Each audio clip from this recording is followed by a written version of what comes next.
يا مساء الفل عليكم جميعا، مساء النشاط. مستمرين في استعدادات وتجهيزات بقى المدارس، يعني تكملة للفيديو اللي فات. ان شاء الله هكمل معاكم بقى نخلص كل حاجة قبل الدراسة. ان شاء الله ربنا يجعلها سنة سعيدة. منورين دنيتك مع شيماء. اللي بيشوفني لأول مرة ما ينساش ان هو يدوس لايك بقى للفيديو ويشترك كده معانا في القناة، وخلوا الجرس يرن عشان يوصل لكم كل الفيديوهات الجديدة. النهاردة يوم طويل وكبير وهنعمل فيه حاجات كتير قوي. ان شاء الله فيديو بجد هيشجعك جدا ان انت تخلصي حاجتك، لسه برضو في وقت على الدراسة. فان شاء الله هتتشجعي جدا بعد الفيديو ده وتخلصي كل حاجتك. انا ابتديت الاول بالاكل، تبلت الفراخ علشان افضى بقى لبقية الشقة لاني حصل حاجات كتير. كملوا معايا الفيديو هتشوفوا كل حاجة. أنا النهاردة كنت هعمل فراخ التكة. أحلى تتبيلة للفراخ التكة بجد عن تجربة، اللي هي الأكياس الجاهزة دي. بيبقى بتتبيلة التكة نفسها، ما بتعمليش أي حاجة غير إن انتي بتفضي الكيس بتاعك في ربع كوباية مية وثلاث معالق تقريبا كده من الزيت. بس انا زودت شويه توابل لاني الفرخه هنا يعني بتاعتي ما شاء الله كبيره شويه، فحسيت ان هي مش هتبقى مطعمه قوي، فزودت بس شويه من التوابل. وكنت غاسله بقى الفرخه كويس قوي من جوه كده ومن بره. عملت فيها فتحات بالسكينه علشان اضمن ان التتبيله دي تدخل جوه الفراخ واللحم نفسه يبقى يعني متطعم وطري، ما تبقاش لون بس. لان انتوا عارفين الفراخ التكه بتبقى لونها يعني مايل شويه للون الاورنج كده، وبيبقى بجد طعمها حلو قوي قوي. يعني لو بتروحوا مثلا مطاعم سوريه اللي هي بتبقى اسمها فراخ شوايه، نفس الطعم بالظبط، يعني بالظبط فعلا. انا كنت بجيب توابل سايبه كده وبعمل الخلطه دي، بس بصراحه الكيس الجاهز ده بيبقى احلى حاجه. جربوها ان شاء الله تعجبكم جدا. تبلت الفرخة كويس وبقيت ادعك كده ما بين الجلد وما بين الجلد واللحم كده، دخل التتبيلة في كل الاماكن. ويستحسن بقى ان انت تسيبيها مثلا ساعة حتى في التلاجة قبل ما تشغلي عليها، عشان بس اللحم نفسه يشرب التتبيلة الحلوة دي. وقفلتها بقى من تحت. عايزه اقولك بقى ايه، يعني حركه كده حلوه عشان تطري الصدر معاكي. لما تسيبي اي فراخ سليمه وعايزاها تتبل، نيميها على صدرها، يعني ما تنيمهاش بالشكل ده. لا بصي، خلي الصدر لتحت، بيبقى كل العصاره والتتبيله بتنزل جوه الصدر، فبتطريه جدا. الوراك اصلا بتبقى طريه بس الصدر بيبقى شويه ناشف. فاعملي الحركه دي لو مثلا متبلة للشوي، متبلة فرخة سليمة تشويها او زي كده، فدايما خلي الصدر لتحت. فانا بقى هحطها في التلاجة شوية. بس برضو حبيت احطها بقى في الكيس الحراري على طول كده علشان يعني انجز وتبقى سهلة كده معايا. اطلع على طول من التلاجة واحطها في الفرن. عايزة تشتغلي على طول براحتك، انا حبيت بقى اخلص من الاكل كده علشان افوق بقى للي ورايا وللشقة. الفيديو اللي فات احنا عملنا فيه، لو تفتكروا عملنا دولاب، اوضة الاطفال بتاعة البنات عندي. رتبت الدولاب وشلت السرير وعملنا تحت السرير التاني، وكمان عملت تحت السرير عندي في الأوضة.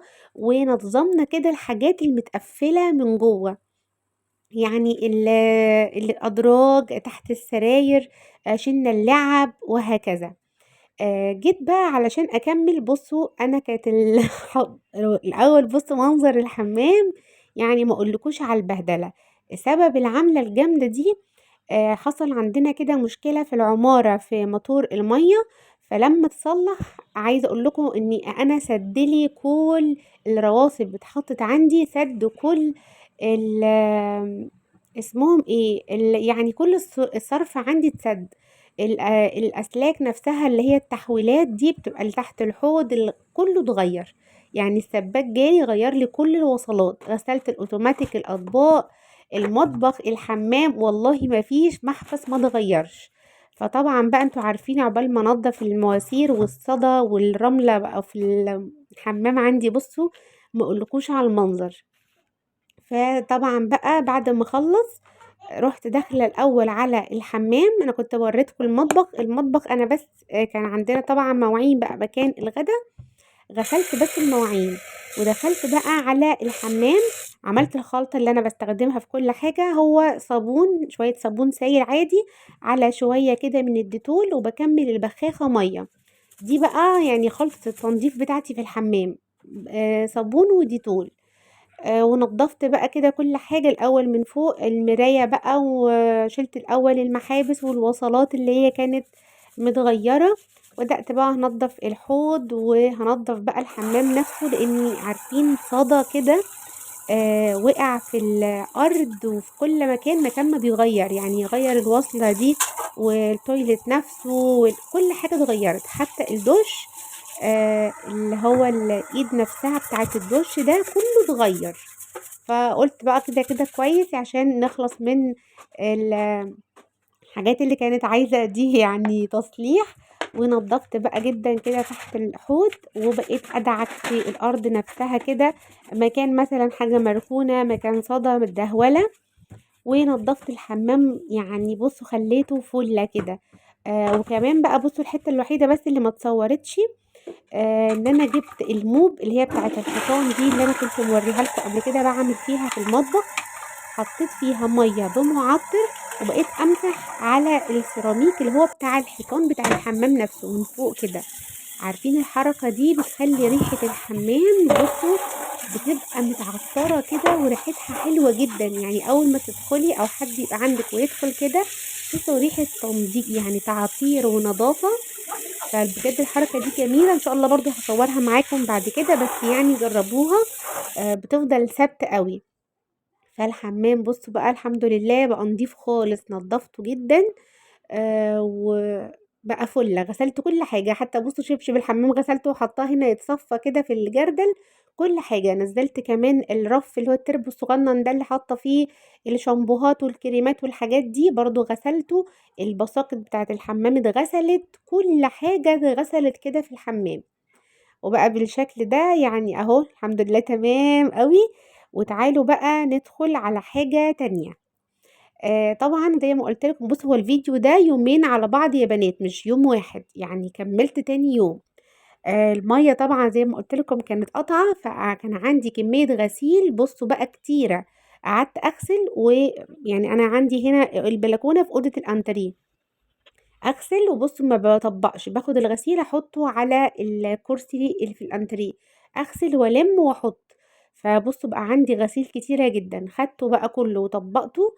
وكان عندي الضرفه بتاعتي ديت، بصوا هي عامله زي نظام مكتبه كده، لو واخدين بالكم الرف ده وقع، فالهدوم كانت يعني كلكعه كده، فرحت مفضياه برضو.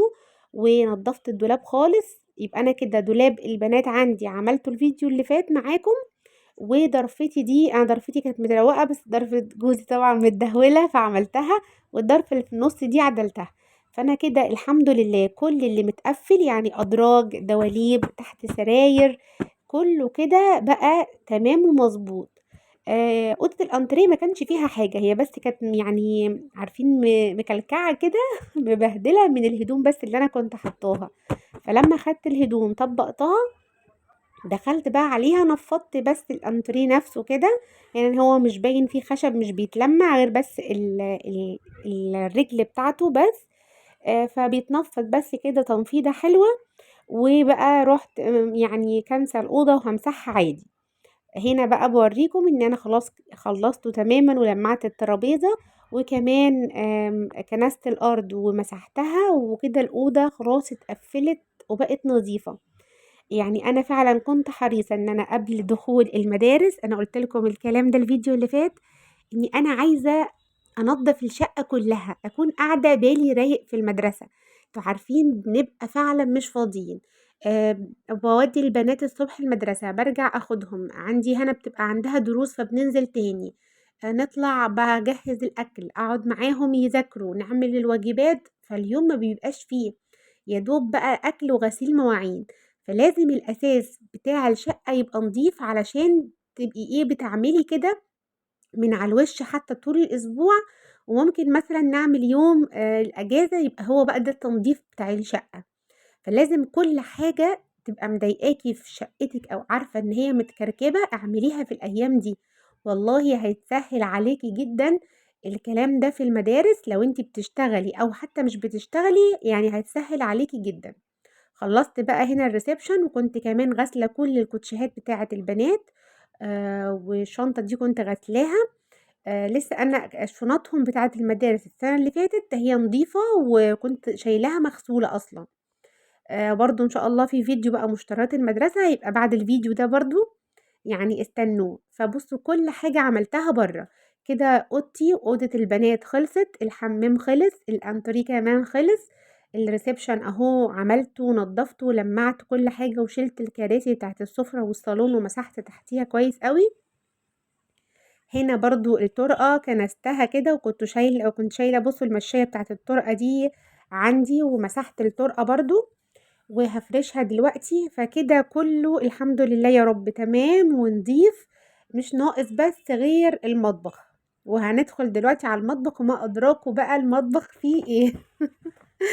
أنتم عارفين بقى البهدلة، وبالذات إن أنا كان بقى لي كام يوم باروّق في الشقة، وبعد كمان السباك ما جه غيّر لي الوصلات، عايزة أقول لكم إن بجد الحمام متدمّر، قصدي المطبخ، يعني متبهدل جامد، جامد، فبصراحة خلّيته آخر حاجة. يعني أنا عادةً في كل ترويقة بابدأ بالمطبخ، بس مش عارفة المرّة دي خلّيته آخر حاجة خالص، خلّصت الشقة كلّها الأول، نضّفت بقى الأوض كويس جدًا. أكتر حاجة مفرّحاني مش إن هو ترويق من على الوِش، لأ هو ترويق عميق، يعني الحاجات متقفّلة على نضافة، يعني دايمًا ده أهم من السبسبة من على الوِش كده يا بنات، يعني في ناس بتبقى مسبسبة كده من على الوِش وتلاقي كل حاجة من تحت مبهدلة. فده اللي أنا عملته، يعني تحت السراير، الأدراج، الدواليب، كل حاجة الحمد لله يا رب نضفت. تعالوا بقى كده ادخلوا على المطبخ، بُصّوا المنظر ده، هاقول لكم المنظر ده عامل كده ليه. أنا شايلة حاجات تحت الحوض، أوكي، لمّا طبعًا بقى غسلت الأطباق علشان إن هو يغيّر لي الصرف وصرف المطبخ نفسه من تحت، فطبعًا كل ده اتشال. فرُحت جايبة بقى نضّفت شِلت الحاجات كلّها ومسحت كويس الأرض تحت الحوض، وجِبت المشّاية دي ورصيت الحاجة بنظام، ورجّعت الحاجات تاني أماكنها، حاسة بقى إن المطبخ كده راق. رُحت عاملة البوتاجاز أول حاجة، نضّفته كده كلّه أهو بقى يعني نضيف الحمد لله جدًا، ورُحت كمان ملمّعة بقى الحاجات اللي على الرخامة، شِلت الحاجات اللي على الرخامة الناحية التانية، يعني بقيت ألِم بقى كده كلّه لَم. المطبخ برضه كان نضيف، لو تفتكروا أنا كنت عاملاه معاكم من فترة، كنا عاملينه من جوّه وتنضيف كان عميق جدًا. اللي كان متبهدل بس الدُرة في المطبخ نفسها من برّه، عارفين طبعًا بقى مكان الأكل، تحمير، يعني أي دهون من برّه كده، فدعكته دعكة يعني خفيفة كده من برّه. كمان عملت لمّعت كمان الفرن من برّه، الميكروويف، يعني الحاجات اللي هي بقى كلّها عايزة تلميع. غسلت الأرض جدًا، يعني عارفين الأرض كده بتاعة المطبخ نفسه، الأرضية السيراميك دعكتها كده، جبت سلك وصابون بُصّوا دعكتها دعك كده حوالين البوتاجاز وتحت الرخامة ديّة، كمان تحت الحوض نضّفت بُصّوا كلّه دعك، فالحمد لله بقيت حاسة إن أنا مرتاحة. عارفين لمّا بتبقي أنتِ عارفة إن في دهولة مثلًا في الأماكن دي أو حاجة، فما بتبقيش مرتاحة، عايزة تنضّفي من جوّه كده.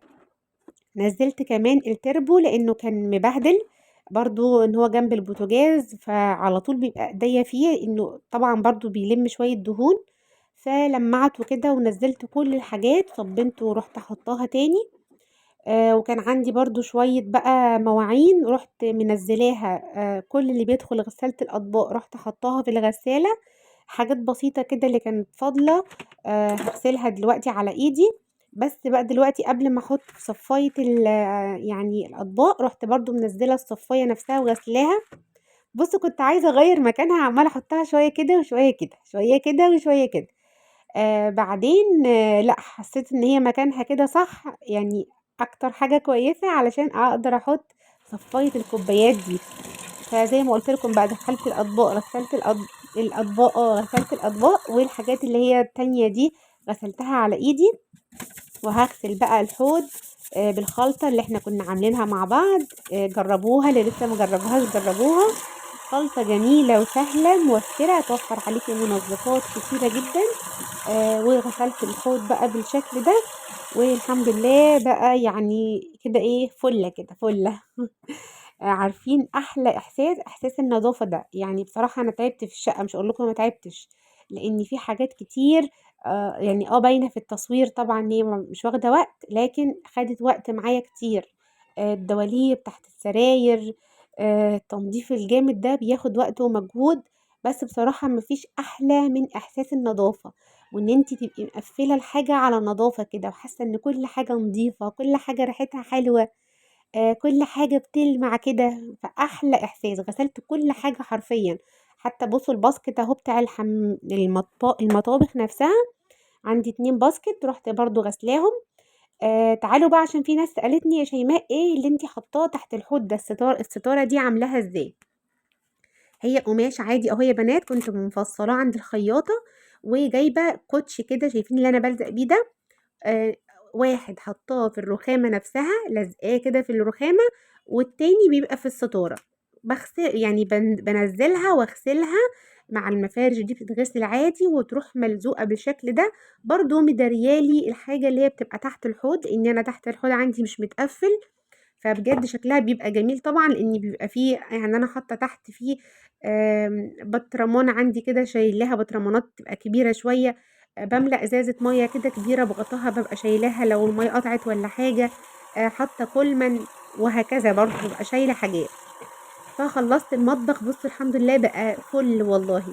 ما كانش ناقص لي بقى غير البلكونة، فدخلت مسحت البلكونة، الأول نفّضتها كانت فيها تراب كتير ومسحتها، وكنت هانشر بقى دلوقتي، فجبت المشابك الأول، قُلت إيه أدّيها كده دُش هي كمان، وتبقى نطفت برضه إن كان عليها تراب. فطبعًا هتبهدل الغسيل يعني لو يعني من كل فترة كده باغسلها واحطها في الباسكت بتاعها ده. والباسكت ده كمان بتاع المشابك أنا حاطاه جوّه شنطة، علشان ما يلمش تراب، يعني جوّه شنطة كيس كده ورابطاه وحاطاه في البلكونة. فغسلت بقى المشابك بالشكل ده، وهاطلّع بقى الغسيل من الغسالة وهانشر. وهو ده بقى كان اليوم الطويل بتاعنا، عملنا كل حاجة، هو كان على يومين بصراحة يا بنات، مش كان يوم واحد. بس الحمد لله أنا كده خلّصت الشقة كلّها، كل حاجة الحمد لله نطفت واتروّقت استعدادًا للدراسة. يا رب يجعلها سنة حلوة كده وسعيدة علينا وعلى الولاد. ويا رب يكون استفدتوا من الفيديو وعجبكم. وما تنسوش بقى تحطوا لي لايك للفيديو وتشتركوا كده في القناة، ومستنية تعليقاتكم الجميلة. وادي شكل البلكونة اهو، وهانشر بقى الغسيل، والحمد لله ودمتم في امان الله. يلا باي باي.